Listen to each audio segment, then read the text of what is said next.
రాష్ట్రం తెచ్చుకున్నదే నీళ్ల కోసం. కృష్ణానదిలో నీళ్ల కోసం మన వాటా గురించి ఎంత పెద్ద ఎత్తున మాట్లాడి తెచ్చుకోవాల్సినటువంటి అంశాన్ని గత 10 ఏళ్ళు దాని నుంచి పట్టించుకోకుండా వదిలేశారు. కనీసం ఇప్పుడైనా కాంగ్రెస్ ప్రభుత్వం అధికారానికి వచ్చిన తర్వాత ఇటు ముఖ్యమంత్రి రేవంత్ రెడ్డి గారు, అటు మా ఇరిగేషన్ మంత్రి ఉత్తమ్ కుమార్ రెడ్డి గారు ఆ నీళ్ల కోసం, ఆ నీళ్లపైన ఉన్న వాటా కోసం, వాటి ఆడ ఆల్రెడీ కట్టి ఉన్నటువంటి ప్రాజెక్టుల కోసం, నడుస్తున్నటువంటి ప్రాజెక్టుల కోసం, కట్టబోయే ప్రాజెక్టుల కోసం నీటి వాటా గురించి వాళ్ళు పాపం తప్పించి వాళ్ళు ఏదో ప్రయత్నం చేస్తూ ఉన్నారు.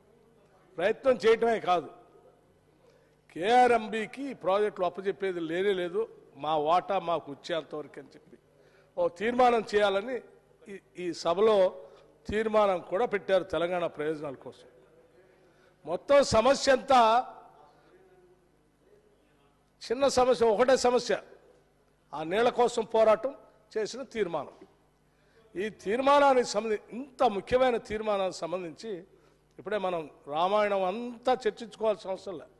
కట్టే కొట్టే తెచ్చా, వాళ్ళది కట్టాడు కొట్టాడు సీతమ్మని తెచ్చాడు, ఇదే మొత్తం రామాయణం.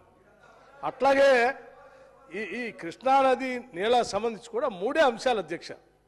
ఇంత ప్రధానమైన అంశం చర్చ జరుగుతున్నప్పుడు, నీళ్ల కోసమే రాష్ట్రం తెచ్చుకున్నప్పుడు, ఈ రాష్ట్రం కోసమే మేము పోరాటం చేశారని చెప్పిన మాజీ ముఖ్యమంత్రి గారు నిజంగా సభకు రావాలి కదా అధ్యక్ష. ఈరోజు దీని మీద చర్చలో పాల్గొనాలి కదా. మీరు చేస్తున్నటువంటి పోరాటానికి నా మద్దతు ఉందయ్యా, తీర్మానం ఏకగ్రీవం చేద్దాం, పోదాం, ఢిల్లీ పోదాం చెప్పాలి కదా. మీరు చెప్పండి, వారు వస్తారా రారా? నంబర్ 1. రెండో అతి ముఖ్యమైనటువంటి అంశం, మీరు ముఖ్యమంత్రిగా ఉన్నప్పుడు, ఇరిగేషన్ మంత్రిగా ఉన్నప్పుడు మీ దగ్గర కార్యదర్శిగా పనిచేసినటువంటి స్మితా సబర్వాల్ గారు ఆ లేఖ రాశారా లేదా చెప్పండి, రాశారా లేదా చెప్పండి. రెండో అంశం, అరే ఈ రెండే కదా ముఖ్యమైనవి. ఇక మూడోది అతి ముఖ్యమైనది, మేము పెట్టిన తీర్మానానికి మీరు సంపూర్ణంగా మద్దతు ఇచ్చి మేము చేసే ప్రయత్నానికి మీరు బాగా చేస్తూ ఉన్నారు. మా వల్ల కాలేకపోయింది, మేము తప్పులు చేశాము, పొరపాటు అయిపోయింది, మీ తీర్మానానికి మేము మద్దతు ఇస్తున్నామని చెప్తారా లేదా? ఈ 3 కదా.